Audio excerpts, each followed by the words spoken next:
રામ રામ। નમસ્તે। આજે આપણે ઊભા છીએ ગોંડલ તાલુકાનું ગામ મોવૈયા અને વાડી છે વજુભાઈ ખૂંટની બંધિયાના જૂના માર્ગને રસ્તે અને કપાસની વેરાયટી છે સ્પાઈડર 11। ખેડૂત મિત્રો જે સામે વિડીયોમાં હાજર છે એ છેક ગઢડા સ્વામીનાથી એક રામજીભાઈ છે, પછી શું આપનું નામ? ઇન્દુબા છે અને વગેરે મિત્રો છેક ત્યાંથી પધાર્યા છે અને આપ વિડીયોમાં જોઈ શકો છો કપાસની હાઈટ રામજીભાઈ થોડા કાઠાળા છે, જુઓ તમે, અને એના કરતા પણ છોડ કેટલો ઊંચો છે।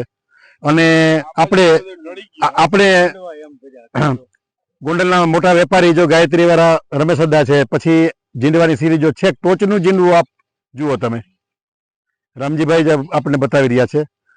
હવે આપ મિત્રો રામજીભાઈ તમે થોડોક તમારો અભિપ્રાય આપો કે વજુભાઈ નો કપાસ કેવો છે? વજુભાઈ નો કપાસ જોતા એવું લાગ્યું કે 40 મણ ની અંદર આ કપાસ નો રહે। ધારી જીંડવાની સિરીજ બેઠેલી છે, એક ધારી ડાળિયું છે, પેટા ડાળિયું છે અને તોય વધી એની ચાલુ છે। અને કપાસની લીલાશ કેવી લાગે છે આખા ખેતરમાં તમને? એકદમ લીલો। અને બીજા નંબર ઓછા મેં પણ આ કપાસ વજન કરેલો છે। વજુભાઈ રામજીભાઈ તમારા કપાસના વખાણ કરે, તમારો શું અભિપ્રાય છે?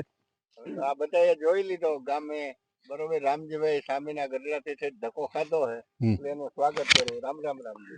પાછળ કેપ પહેરીને ઉભા છે અમારે પરેશભાઈ વિપુલભાઈ રૈયાણી છે ગોંડલના, એ ડુંગળીના કારીગર છે, જેવી તેવી ખેતી એને ગમતી નથી। વિપુલભાઈ તમારો શું અભિપ્રાય છે કપાસમાં?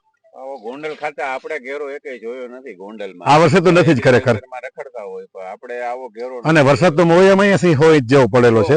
લાલ થઈ ગયા તમે જુઓ આમ આમ આમ કપાસ છે, બળદ ન દેખાય એટલો ઊંચો કપાસ છે, બધો 7 ફૂટની એવરેજ છે કપાસ, જો આપણે જોઈ રહ્યા છીએ।